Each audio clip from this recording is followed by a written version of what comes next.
আসসালামু আলাইকুম এভরিওয়ান, আমি নাইস। তো 17 তারিখ ছিল আমার ছেলের বার্থডে, আর 16 তারিখ হচ্ছেন আমার মা এসেছেন।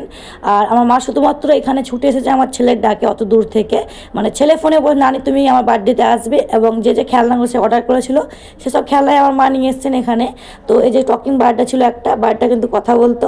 তো চলো, আর মা কিন্তু ভেবে চিনতে তার কি লাগবে না লাগবে এত অসুস্থতার মধ্যেও নিয়ে এসেছে। আমি ভাবতে পারিনি যে আমার মা আসতে পারবেন। আর এটাও মাথায় রেখেছে যে বার্থডেতে একটা নতুন ড্রেস পরাতে হবে তাকে।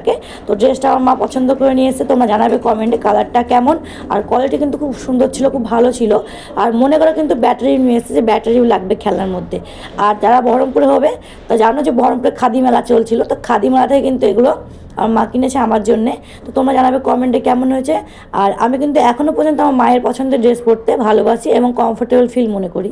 তো দেখো কত সুন্দর এই চাদরটায় কাজ করা রয়েছিল, এটা আমার জন্য আমার মা নিয়ে এসেছে। তো কমেন্টে জানাবে। সঙ্গে ছিল খেজুরের গুড়, আরও অনেক কিছু নিয়ে এসেছে, তো দেখানো সম্ভব না। আর এই যে চালের মধ্যে ডিম দেখতে পাচ্ছি, এটা আমার শাশুড়িমা দিয়েছে।